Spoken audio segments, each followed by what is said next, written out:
আসসালামু আলাইকুম। এটিএন বাংলা সংবাদে সবাইকে স্বাগত জানাচ্ছি আমি শারমিন সালাম। সংরক্ষিত নারী আসনে বিএনপি জোটে ৩৬ জনের মনোনয়নই বৈধ ঘোষণা করেছে নির্বাচন কমিশন।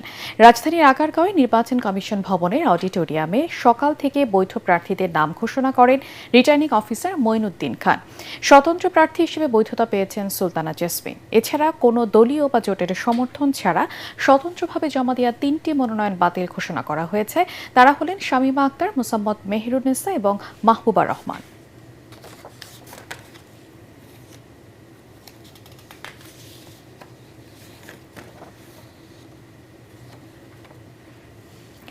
বান্দরবনে টঙ্কাবতী ইউনিয়নের একটি রাবার বাগান থেকে ৬ শ্রমিককে অপহরণের অভিযোগ উঠেছে। বুধবার রাত 11:30টার দিকে ইউনিয়নের হাতির ডেরা নামক এলাকার বাগান থেকে তাদের ধরে নিয়ে যায় সন্ত্রাসীরা। অপহৃতরা হলেন নুরুল আফসার, আরাফাত, ইসমাইল, করিমুল্লাহ, রমিত ও সাকিব। তবে এ ঘটনায় সন্ত্রাসীরা কোনো মুক্তিপণ চেয়েছে কিনা তা এখনও জানা যায়নি। এর কয়েকদিন আগে সন্ত্রাসীরা ওই রাবার বাগানের মালিকের কাছ থেকে মোটা অঙ্কের চাঁদা দাবি করে।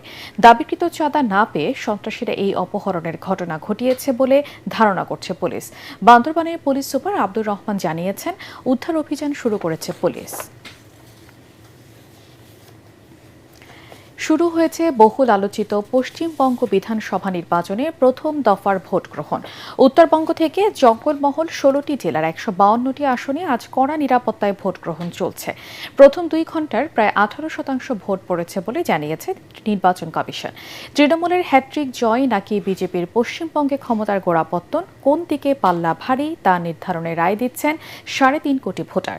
দ্বিতীয় দফায় বাকি 142টি আসনে ভোট হবে 29 এপ্রিল।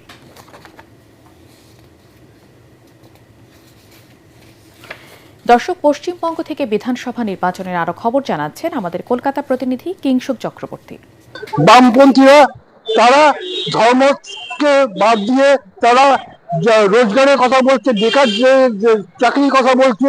বামপন্থীদের ব্যাপারে বিজেপি এবং তৃণমূল প্রচন্ড সন্ধিহান হয়ে উঠেছে। এই জন্য যদি বামপন্থীরা সারা ফেলতে পারে তাহলে তৃণমূল এবং বিজেপি তাড়াতাড়ি স্থিত লক্ষ্যে পৌঁছতে পারবে কিনা তা নিয়ে সন্দেহ দেখা দিয়েছে।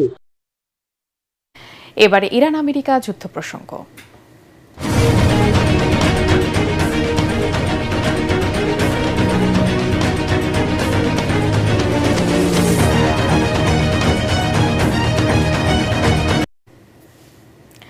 ইরানের জন্য কোনো যুদ্ধবিরতির সময়সীমা বেঁধে দেওয়া হয়নি বলে জানিয়েছে হোয়াইট হাউস। শান্তি চুক্তির জন্য যুক্তরাষ্ট্রের শর্তের বিষয়ে ইরানের কাছ থেকে একটি সম্মিলিত প্রতিক্রিয়া পাওয়ার অপেক্ষায় যুক্তরাষ্ট্র। তবে আলোচনার পথে 3 বাধার কথা জানিয়েছেন ইরানের প্রেসিডেন্ট মাসুদ পেজেশকিয়ান।